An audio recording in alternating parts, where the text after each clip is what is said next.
ॐ सहना भवतु सहनौ भुनक्तु सह वीर्यं करवावहै तेजस्विनावधीतमस्तु मा विद्विषावहै ॐ शान्ति शान्ति शान्तिः पठामि संस्कृतं नित्यं वदामि संस्कृतं सदा ध्यायामि संस्कृतं सम्यक् वन्दे संस्कृतमातरम् वाक्यकारं वररुचिं भाष्यकारं पतञ्जलिं पाणिनिं सूत्रकारं च प्रणतोऽस्मि मुनित्रयम्. Yeah, can chant Maheshwara Sutrani?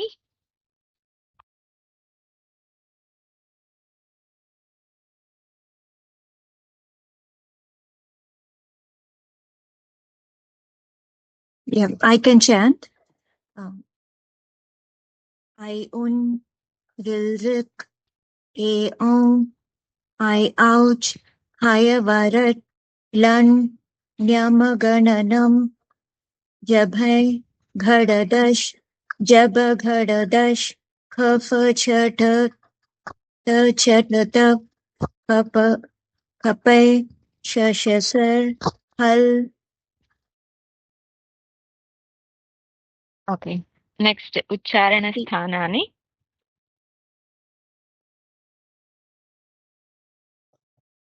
ऊहविसर्जनीयानां कण्ठः इचुयशानां तालु ऋतुरसाणां मूर्धा ऋतुलसानां दन्ताः उपपद्मानीयानामोष्टौ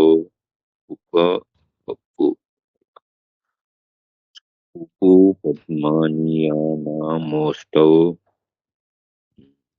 निमगणना नासिका च एदैतोः कण्ठतालु ओदौ तौ कण्ठस्थं सकारस्थं जिह्वामूलीयस्य जिह्वामूलं नासिकानुस्वारस्य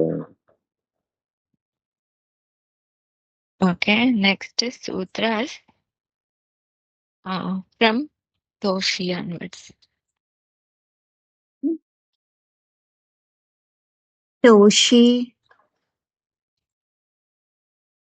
Nashtutvam Jalam Jashonte Padante Jalam Jash Syu Jashaha Syuhu. Jashah Syuhu Hmm. Yaro Nanunasike Nunasikova Yaronu Yara Nasike Nasikova. Yaro Nunasike Anunasikova Hmm. Yar Padantasyanu Yaraha. Yarah Padantasyanu Pare Anunasiko va Syat Hmm. Tolri Tavargasya Lakare Pare Parasavarnaha Sutra? Haricha No. Before that, 8th Sutra is what?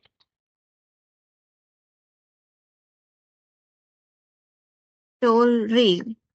Right? What? Torli. First Refa comes, then Li comes. Okay. In chanting, So in reading, whenever Refa is upside, then that Refa we will chant first, then whatever letter is there we will chant later. If Refa is down, then we will chant Refa later. Like Rudra. Rudra, Refa will be down. That after Dakara, we will pronounce Rakara there. Here, Refa is up. When Refa is up, then we will chant that Refa first, then whatever letter is there later, that we will read. Torli. Torli. Okay. सवर्गस्य लकारे परे परसवर्णः.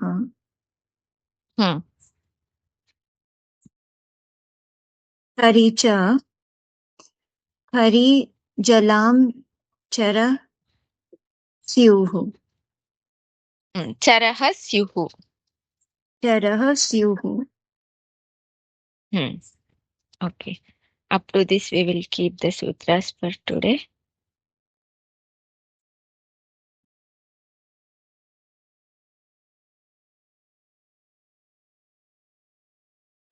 We have to see this sutra. Etat tadoho sulopo akora nai samase hali. Can you repeat whole sutra, or shall I tell the little bit? Means parts.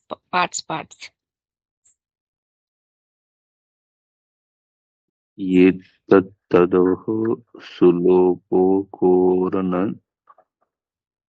समासे हलु. एतत् तदोः सुलोपो acore नै समासे हलि. ये तत्तदोः सुलोपो अकोरा नै समासे हलि. Yes. This is etat and tat. These two shabdas, prathama vibhakti ekavachanam. We don't know what is prathama vibhakti and dvitiya vibhakti, but at least for just listen. Later when we know, then we will understand. Etad shabda and tat shabda. Of these two shabdas, prathama vibhakti will be eshaha saha. Etat shabda prathama vibhakti will become eshaha. Tat shabda prathama vibhakti will become saha. How it comes, we'll learn later. But eshaha saha. After this esha, if there is consonant, hal, if it is hal, if it is there, then that visarga gets lopa. After saha, if there is hal, then that visarga gets lopa. This is the main meaning of this sutra, but not in nai samasa. Nai samasa means, for example, atma is there. For atma, nai samasa is anatma is nai samasa. Na atma iti anatma. This is called nai samasa. The opposite, if a thing is there, quite opposite, if we make to that word, then that is called nai samasa. So other than nai samasa, if eshaha saha shabdas are there, after that visarga, if there is hal consonant is there, then that visarga gets lopa. So here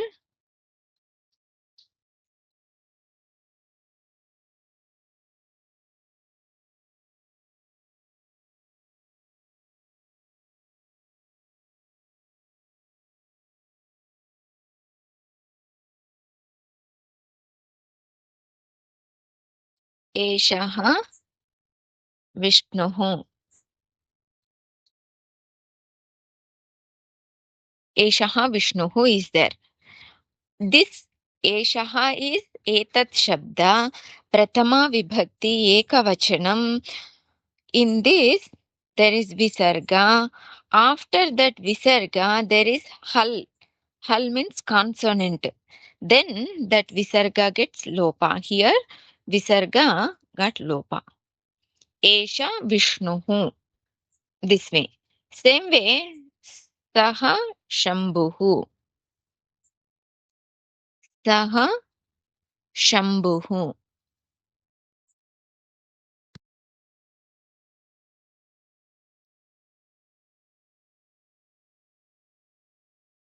This saha is coming from tat shabda prathama vibhakti ekavachanam. Tat shabda prathama vibhakti ekavachanam saha. In that saha there is visarga. After that visarga there is hal consonant.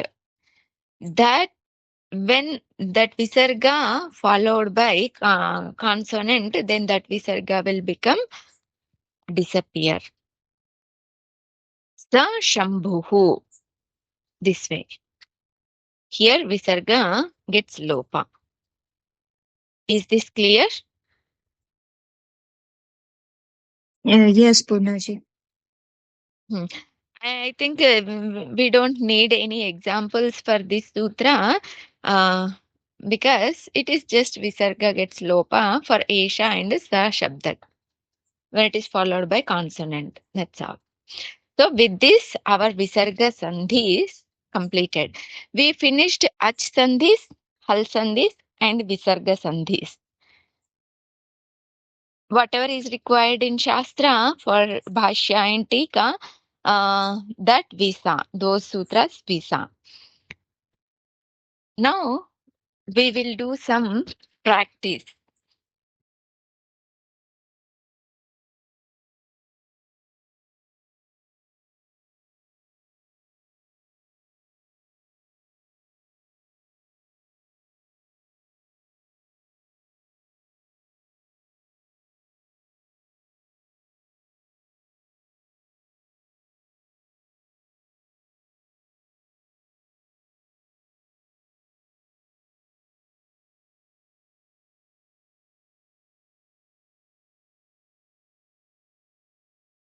Can anyone read this second Mangalacharanam?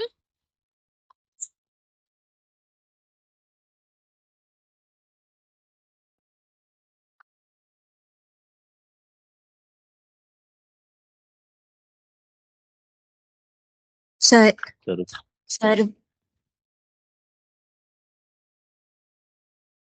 Okay, go ahead. सर्ववेदान्त सिद्धान्त सार संग्रह रूपिणां नौमीत्यं रूपिणं नौमीत्यं दक्षिणामूर्तिं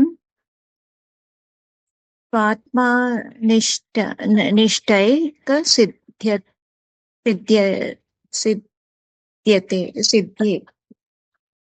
Svatmanishtaika Siddhaye.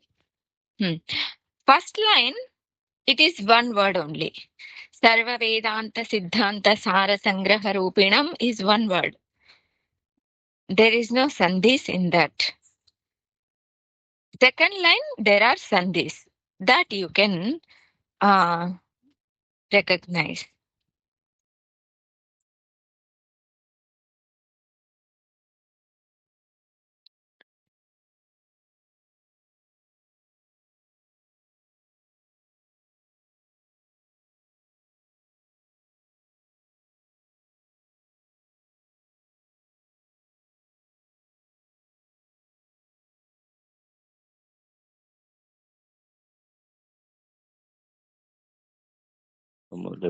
स्वात्मनिष्ठ एक सिद्ध है. Which sandhi is that?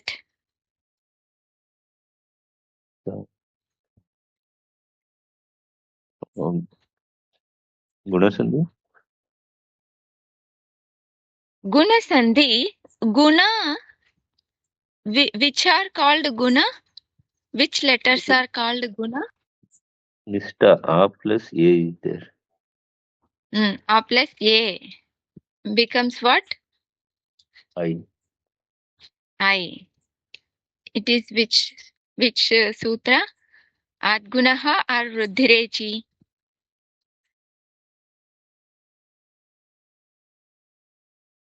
Which one, Amma? Adgunaha or Vruddhirechi.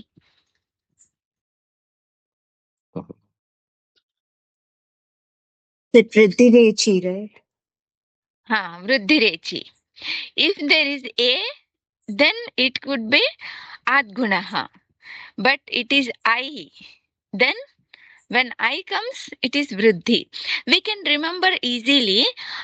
Guna, A, O are called Guna. If A, O comes, then it is Guna. If I, Au comes, then it is Vruddhi. Simple way we can remember. Pardon, Amma. Last sentence, please. Okay. A, O. These three are called Guna.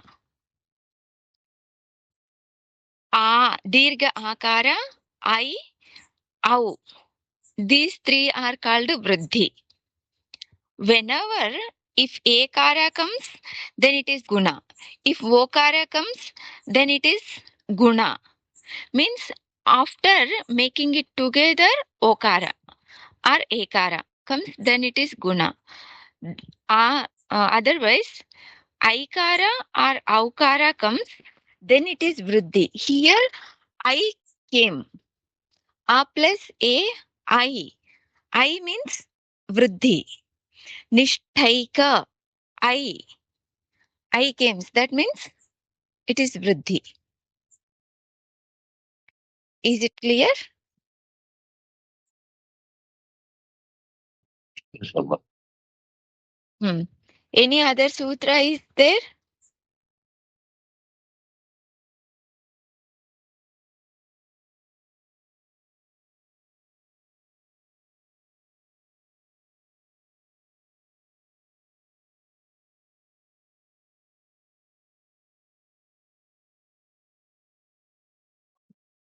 First letter that now medium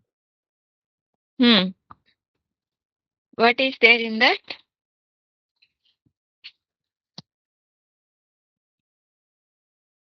means I don't able to recognize the words itself. Actually, medium is a word is there. Huh? Okay, Naumi plus idiom. Idiom, worship. Naumi, namaskar. Offering Savarna salutation. Dirgha. Savarna Dirgha Sandhi. Naumi, idiom, Naumi, idiom. Ikara plus ikara, Dirgha ikara. Akaha Savarne Dirgha. Is it clear?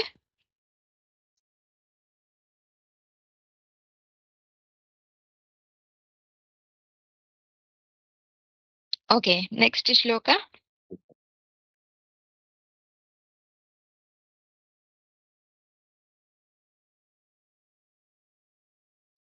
भाष्यकारं सुरेशन्त व्यासमद्वैतसन्निभं वन्देऽहं चिन्मयानन्दं तेजोदिव्यमहर्निशम् भाष्यकारं सुरेशञ्च Sureshancha. सुरेशञ्च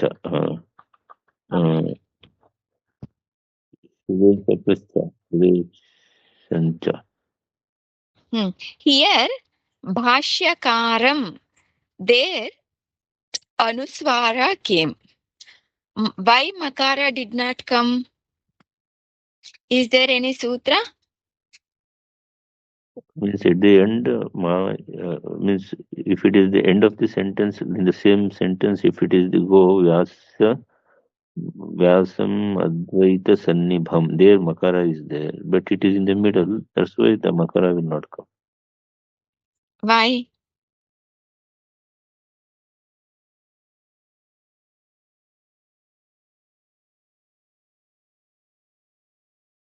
This is the Monuswara Sutra. Maha Anuswaraha.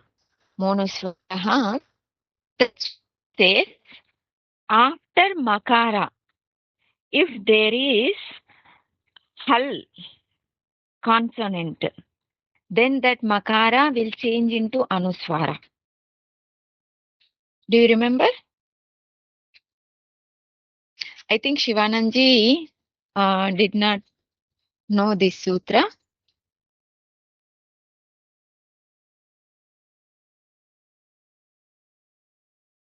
Shirishaji, do you remember this Yes, sutra? Purnaji. Yes, I do. Manuswaraha Sutra. This is where I wanted to do the practice, because when we look at each word, almost all sandhis will cover in this. Like when we go on reading, so when we read our own, we will not be able to remember the rules and apply here. That is the difference when we do on our own or when we do in class. This anuswara, this makara change into anuswara because it is followed by hal consonant. Then Sureshancha. Why that nyakara came? Suresham, makara should be there.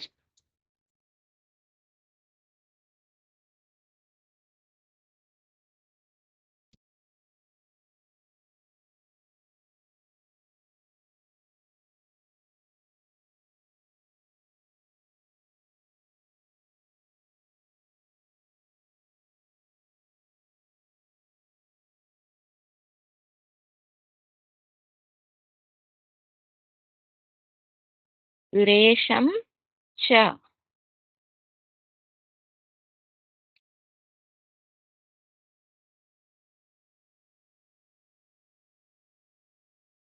Is it that yo ro nunasiko?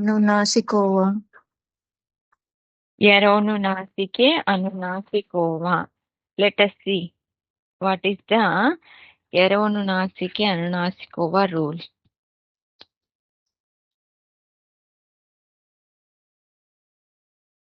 Where is it?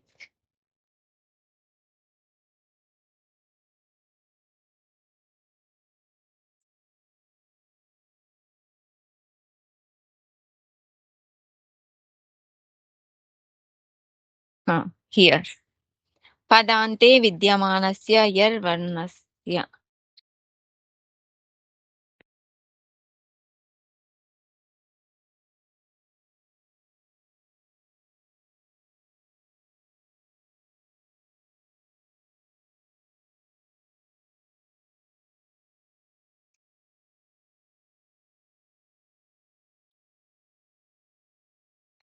Padanta yar, where it is followed by anunasika. Optionally, that yar will get replaced by anunasika. Here, Suresham cha. Suresham is at the end, makara is there. Is that makara yar pratyahara?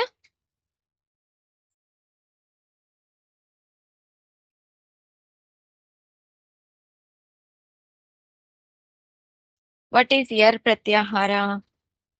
Hakaram vihaya sarvani vyanjanani. Okay. This makara is yar pratyahara. Is it followed by anunasika? Yes, Amma.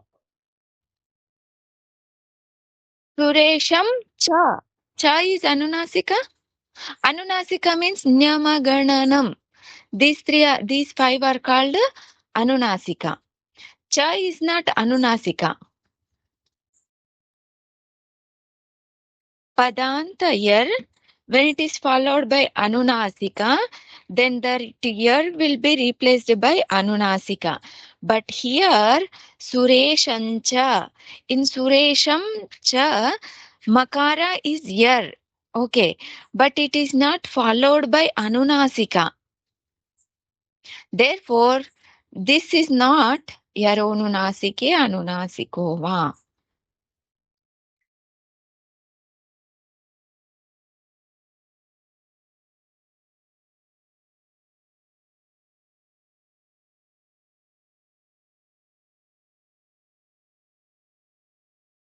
Let us see this sutra. Anuswarasya yai parasavarnaha. Anuswaraha plus yai. Yai pratyahara. What is yai pratyahara?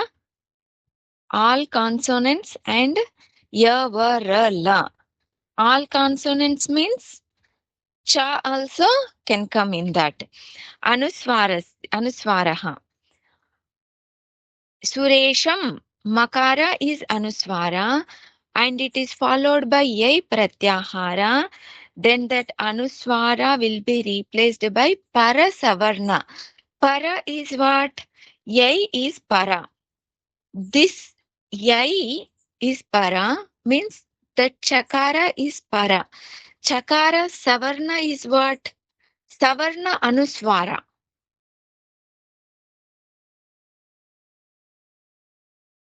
If you see here in the keyboard, you can see chakara's fifth letter is what?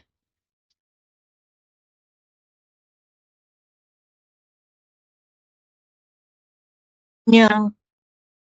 Nya. That is parasavarna. Parasavarna means para letter is chakara. Chakara's fifth letter is savarna. Chakara's fifth letter is nya. Sureshancha. That nya came by which sutra?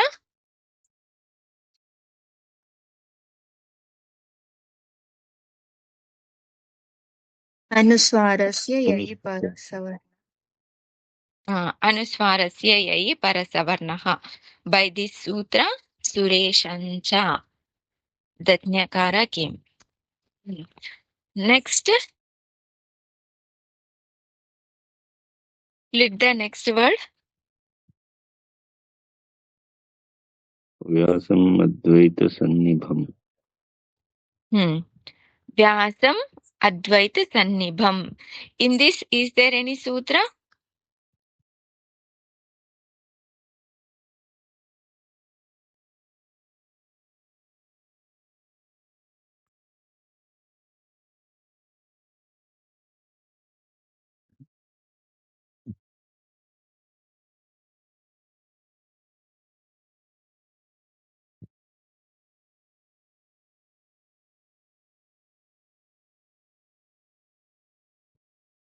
There is no sutra in this. Vyasam Advaita.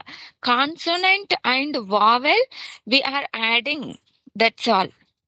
Vyasam Advaita Sannibham. There is no sutra in this. Okay, Vandeham. In that, what is that Vandeham? How to split that?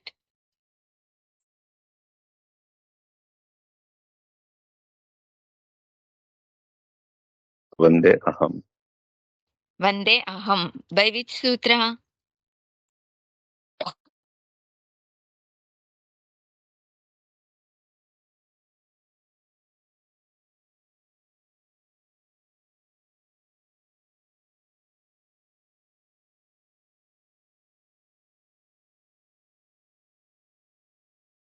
Purva Rupa. Purvarupam ekadeshaha. Engaha padantad ati. By this sutra, Purvarupa will take place. Chinmayanandam. Aham. After aham, there is means aham, anuswara is there. By which sutra that makara gets anuswara?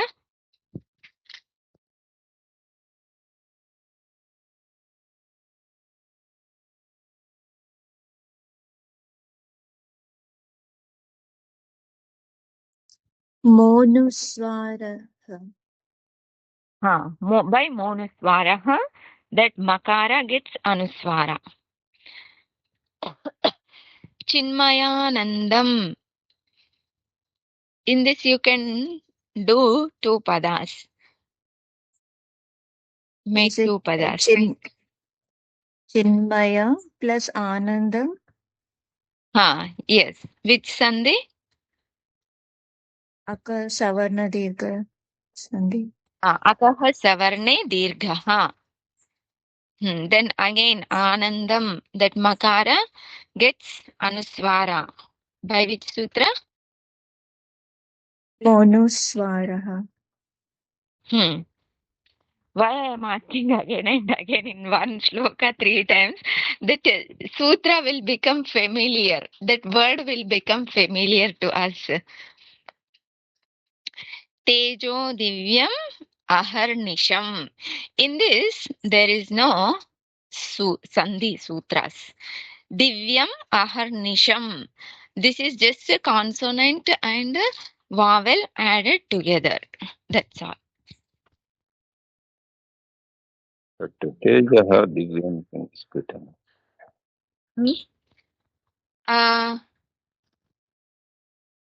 Actually, there should be gap after Tejo. I don't know why. Tejaha, Visarga, we can, Tejo, like yesterday we saw. Yes. Tejaha should come here, but yes, Tejaha will come. But I will check with Swamiji. There should be gap in Tejo and Divya. It should not be together. Or if Swamiji mentions, we may not notice it. That could be the reason. But I heard yesterday only this class, there is no mentioning of this gap and all. I'll check with Swamiji and make it correct. But it will become Tejaha. By which sutra?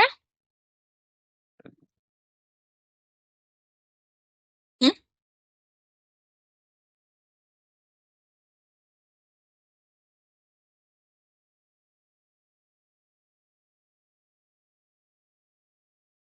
Which sutra?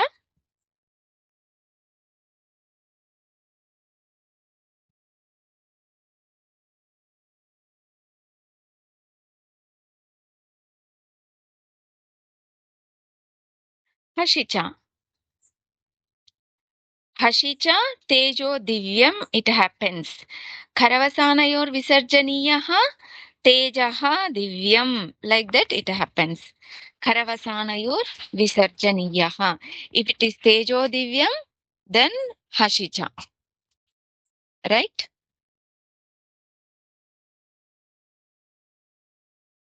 Yes. Good. Good catch up.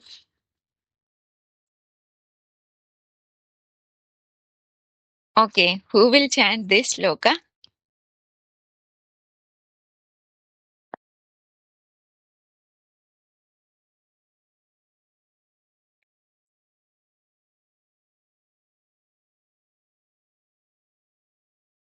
Like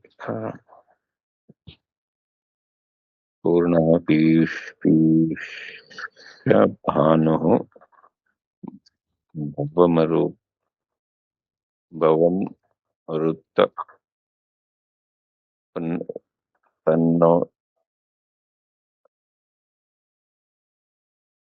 Okay. I will. Tanno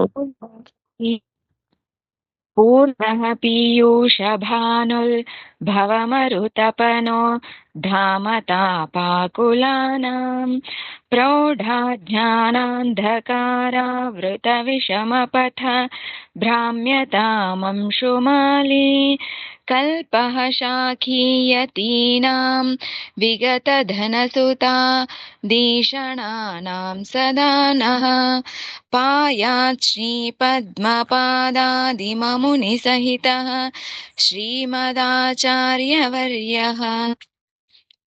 I think last tune is not correct, but this is how. This shloka, Shivananji, if you remember, it was there in Shiva Mahimna Pata starting portion.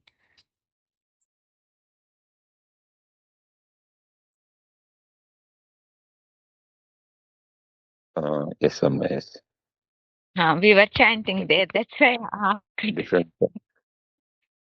same shloka Swamiji quoted here as Mangalacharanam. Okay. Now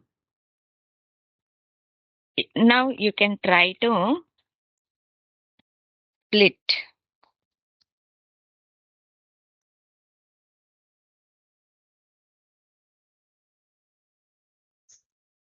Purnah Piyushbanuh. Refa will become 1 minute. Piyusha Bhanuhu. By which sutra that Refa changed into Visarga?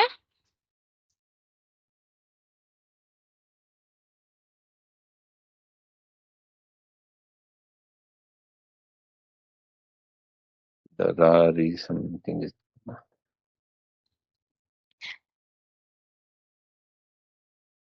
Sirishaji? Refa changed into Visarga. By which sutra? Karavasanio Visarjaniya. Yes. Karavasanayor Visarjaniyaha. Refa is at the end. Bhanur. Padanta Refa gets Visarga by Karavasanayor Visarjaniyaha. Okay, good. Next, continue. Bhavamaruta. Bhavam Maruta. That no sutra there. Bhava Maruta. Correct, no? There is no. Up to that, there is no sutra. Bhavamaruta.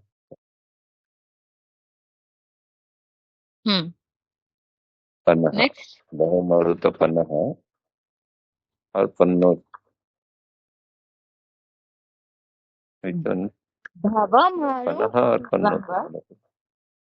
Bhavamaru is one word. Tapanodhamatapakulanam. In this, what are the sandhis?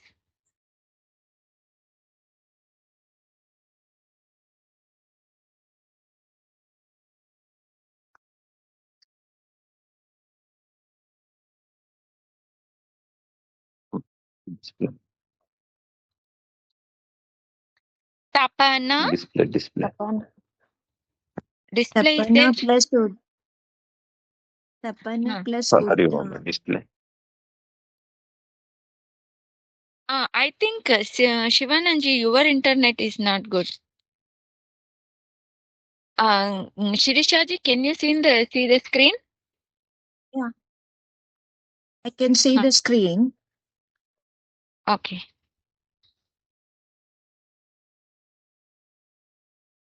Yeah, please continue, Tapana plus Shirishaji. Uddhama, right? Yes. Uddhama tapakulanam.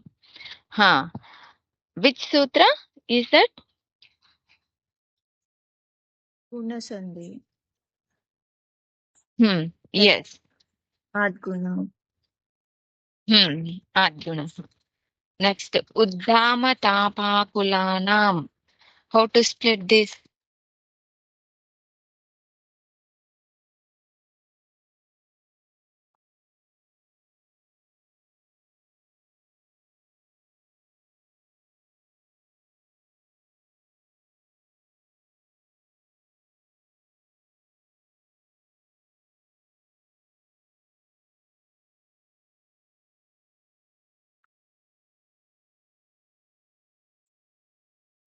Uddhama tapa akulanam. Which sandhi? Tapa akulanam. Savarna dirgha sandhi. Okay, next line.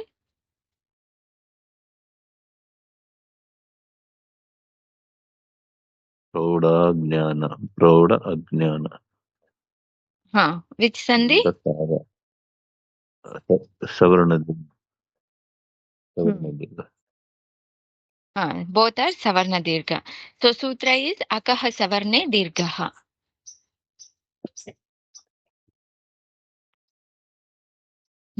Next, praudha ajnana andakara.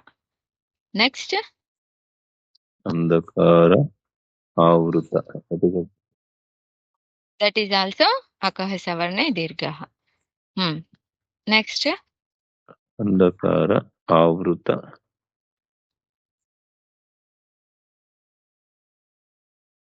विषमपथ भ्रामि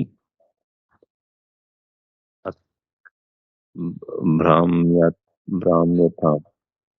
भ्रामि अताम्. Yes. End sandhi. No. Bhramyatam is one word. Bhramyatam. No, Bhramyatam. Bhramya means Bhranti. Bhramyatam.